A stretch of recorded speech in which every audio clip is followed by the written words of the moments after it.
Hello, कैसे हैं? बढ़िया है ना? अरे अच्छे से पढ़ाई हो रही है कि नहीं हो रही? समझ में भी आ रहा होगा ना? ओके, तो बढ़िया है। फिर तो चलो शुरू करें फिर। तो भाई आज हम लोग पढ़ते हैं यूजेज ऑफ मिरर्स, और यूजेज ऑफ मिरर्स में भी हम लोग स्फेरिकल मिरर का यूज पढ़ने वाले हैं। कौन से मिरर का साहब? स्फेरिकल मिरर का। देखो आपको तो पता ही है स्फेरिकल मिरर कितने तरह के हम ले रहे हैं यहाँ पे। तो कौन कौन से? Concave and convex.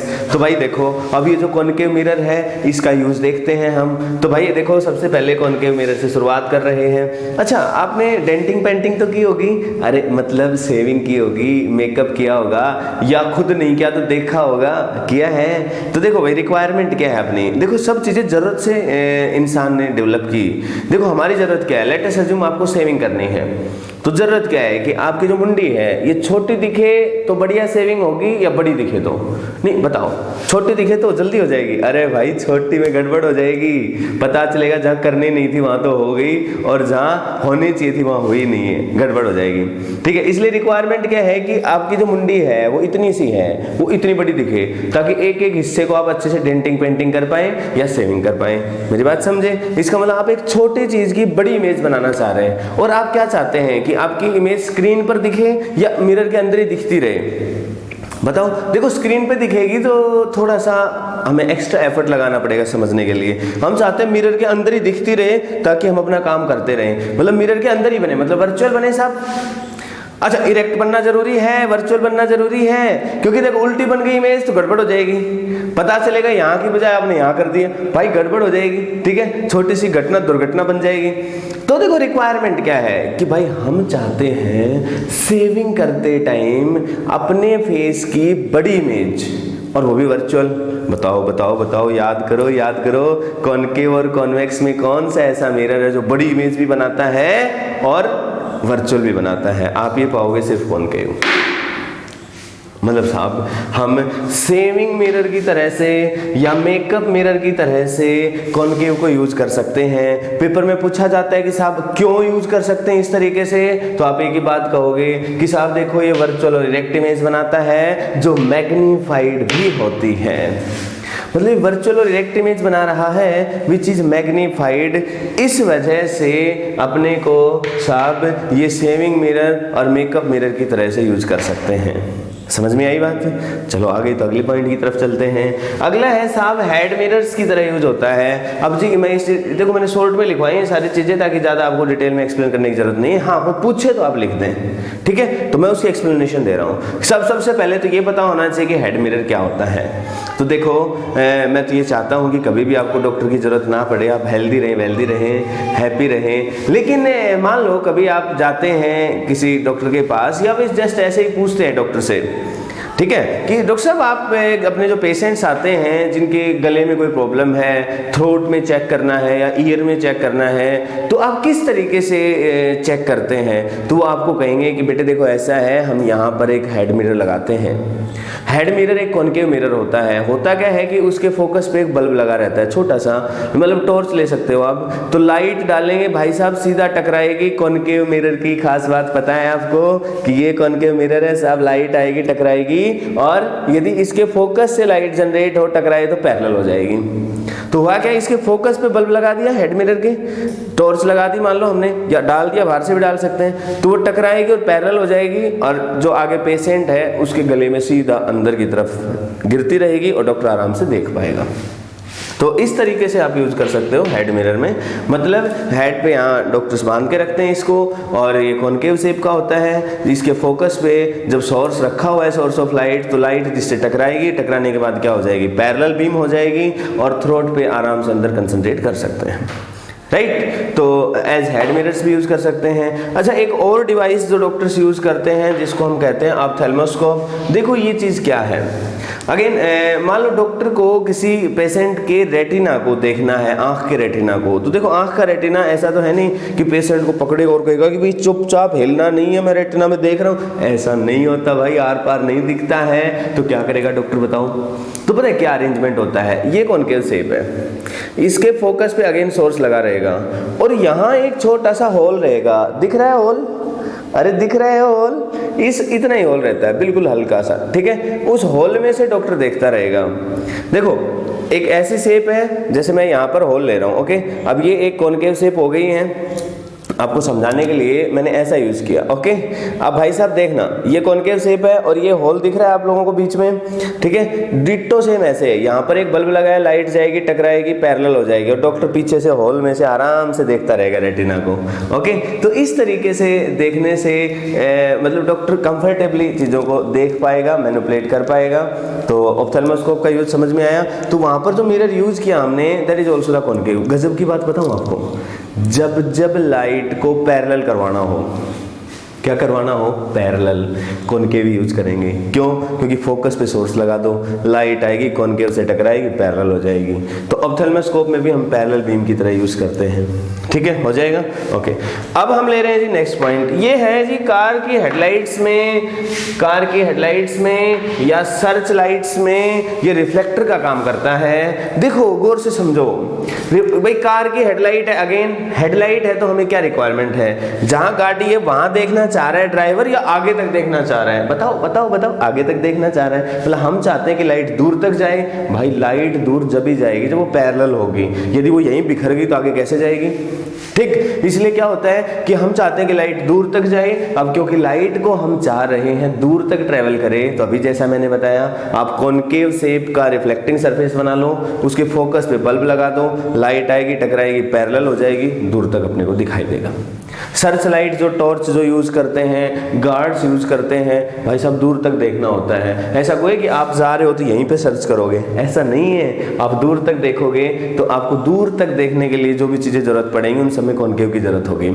एक और गजब की बात बताऊं आपको इस पॉइंट के लिए, पॉइंट नंबर 4 के लिए, इसमें परफॉर्मेंस को इनहेंस करने के लिए मैंने आपको समझाया था कि भाई स्फेरिकल एब्रेशन नाम की प्रॉब्लम होती है बड़े मिरर्स में, राइट। तो यहाँ पर क्योंकि हम यदि बहुत दूर तक देखना चाह रहे हैं तो हमारा मोटो है कि पैरेलल बीम काफी दूर तक जाए, इसलिए आप कॉनकेव मिरर यूज करें लेकिन उसको पैराबोलिक शेप का बना दें और भी गजब हो जाएगा, ठीक है। मतलब ये पूरा पैराबोलिक मिरर का यूज में भी आप लिख सकते हैं। और डिश एंटीना वाला मैंने आपको बताया था कि भाई डिश एंटीना भी कॉनकेव शेप का है कि लाइट बीम ऊपर से आ रही है इन्फिनिटी से, फोकस पे कंसंट्रेट हो जाएगी, ठीक है। देखो उसमें क्या काम है, ये मान लो ऊपर से लाइट आई, टकराई, इसके फोकस पे कंसंट्रेट हो गई, यहाँ रिसीवर लगा दिया, उसने सारा सिग्नल कैप्चर किया और भाई साहब टीवी को भेज दिया, ठीक है। मतलब जो लाइट के मतलब इलेक्ट्रोमैग्नेटिक वेव आई, ओके।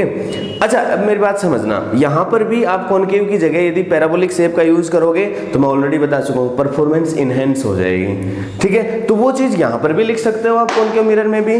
पैराबोलिक शेप का मिरर के यूज बताओ तो उसमें चौथे पॉइंट को अच्छे से इलैबोरेट करके लिख देना आप। यहाँ पर डिश एंटीना भी लिख सकते हैं आप, ठीक है, as the receiver of dish antenna, ठीक है, ओके। तो भाई अब हम चलते हैं साहब कॉन्वेक्स मिरर पे।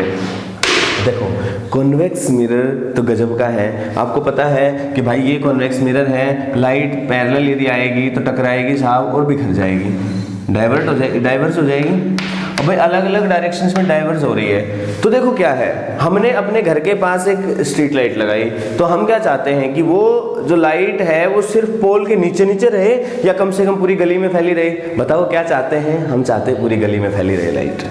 तो क्योंकि हम चाह रहे हैं कि पूरी गली में लाइट फैली रहे, इसका मतलब क्या है, इसका मतलब है साहब कि आपको क्या करना पड़ेगा साहब, पूरी गली में लाइट फैली रहे, इसके लिए जरूरी है कि लाइट बिखरे, क्योंकि बल्ब से पूरी तरीके से फैल नहीं पाएगी, ठीक है। इसलिए हम लोग क्या यूज कर लेते हैं, कॉन्वेक्स मिरर यूज करते हैं स्ट्रीट लाइट में। मेरी बात ध्यान से समझना भाई, स्ट्रीट लाइट और सर्च लाइट ये दो अलग अलग लाइट हैं। स्ट्रीट लाइट की रिक्वायरमेंट है कि लाइट उस पर टकराए तो बिखर जाए ताकि थोड़ा एरिया अच्छे से दिख पाए।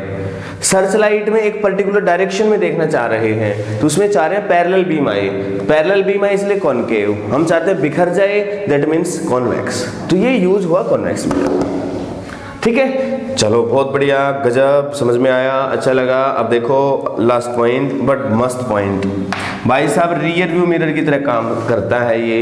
अब देखो गजब की बात क्या है, आप गाड़ी चला रहे हैं, ये साइड वाला मिरर है, इसकी बात कर रहा हूं मैं, रियर व्यू मिरर, ये कॉन्वेक्स शेप का होता है साहब। देखो यदि ये कॉन्वेक्स शेप का नहीं हुआ, गजब हो जाएगा।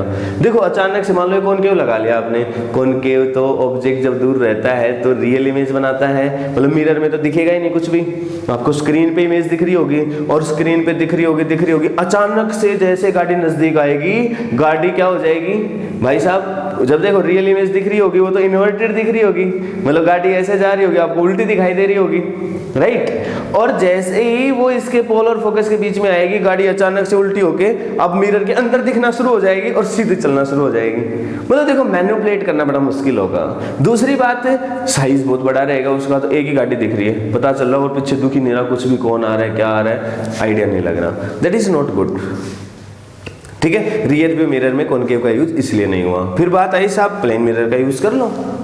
प्लेन मिरर तो वर्चुअल इमेज बनाता है, वो तो जैसा है वैसे ही दिखाता है, तो उसमें क्या प्रॉब्लम है। हमने कहा यार बात तो ठीक है आपकी साहब, हम प्लेन मिरर का यूज कर लेते हैं। फिर हमने देखा, देखो जरा इधर ध्यान से देखना, गजब की बात है कि भाई ये यदि ऑब्जेक्ट है और ये प्लेन मिरर की अपर्चर है, अपर्चर का मतलब साइज है, इतना साइज हमने प्लेन मिरर का ले लिया साहब, और ये ले लिया यहां से यहां तक का ऑब्जेक्ट डिस्टेंस ले लिया। तो भाई आपको पता है कि एक टर्म होती है जिसको हम कहते हैं फील्ड ऑफ व्यू, मतलब साहब कितनी डिस्टेंस तक हम ऑब्जेक्ट की इमेज देख पाएंगे। ठीक है, या ये भी कह सकते हैं कि भाई इस हिस्से में जो भी रहेगा ऑब्जेक्ट तो उसकी इमेज बन सकती है अपने पास। ठीक है, क्योंकि सीधी सी बात है, लाइट रे जो आ रही है, यदि हम यहाँ बैठे रहेंगे तो लाइट रे जो इधर से आ रही है वो हम तक पहुंच सकती है, कहने की बात ये भी है। ठीक है, अब देखो क्या बात हो रही है, इसके केस में, प्लेन मिरर के केस में, यदि ऑब्जेक्ट को सर्टेन डिस्टेंस पे रख दिया जाए और उसकी फील्ड व्यू निकाली जाए, फील्ड ऑफ व्यू मतलब रिफ्लेक्टेड रेज के बीच का डिस्टेंस, फील्ड ऑफ व्यू क्या है, रिफ्लेक्टेड रेज के बीच में जो एरिया रीजन बना उसको बोलते हैं फील्ड ऑफ व्यू। ठीक है, मतलब जहां तक इस ऑब्जेक्ट की इमेज दिख जाएगी that is field of view. तो भाई इसकी फील्ड ऑफ व्यू ये आई, आपको इसमें फील्ड ऑफ व्यू के बारे में एक्सप्लेन करने की जरूरत नहीं है, जस्ट समझा रहा हूं आपको। ओके, आपको जो लिखना है वो मैंने ऑलरेडी बोर्ड पे लिख दिया है, आपको टेंशन लेनी नहीं है, आपको बस समझा रहा हूं, वो समझिए आप। ठीक है, तो भाई इसकी फील्ड ऑफ व्यू हमने कैलकुलेट करी। हमने क्या किया भाई, जितना इसकी अपर्चर थी उतना ही इसकी कॉन्वेक्स की अपर्चर का लेके आए हम, उतना ही मिरर लेके आए कॉन्वेक्स मिरर, उतनी ही दूर हमने ऑब्जेक्ट को रखा, आपके सामने है।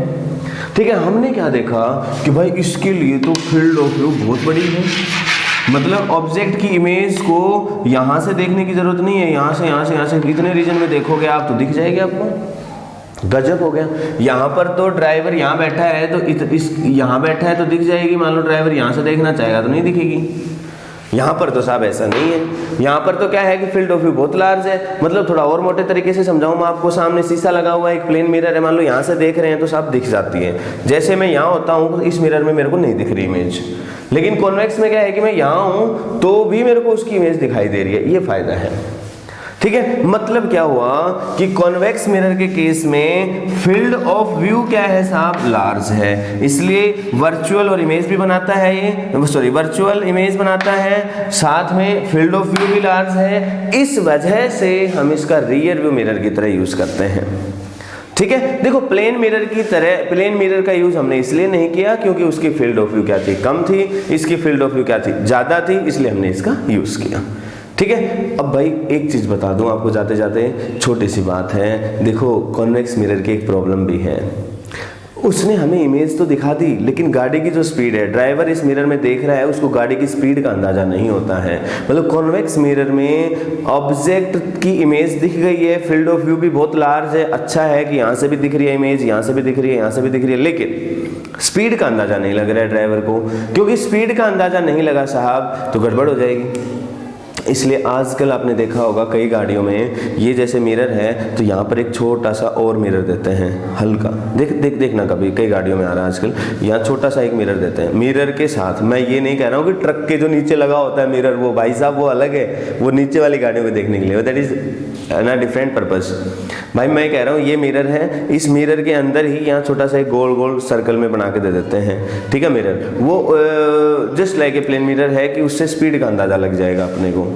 ठीक है, तो स्पीड का अंदाजा लगाने के लिए हम प्लेन का यूज करते हैं, और फील्ड ऑफ व्यू ज्यादा है इसलिए रियर व्यू मिरर की तरह हम किसका यूज करते हैं, कॉन्वेक्स का यूज करते हैं। तो आप ये चीज आई होप समझ गए होंगे। Okay, good bye.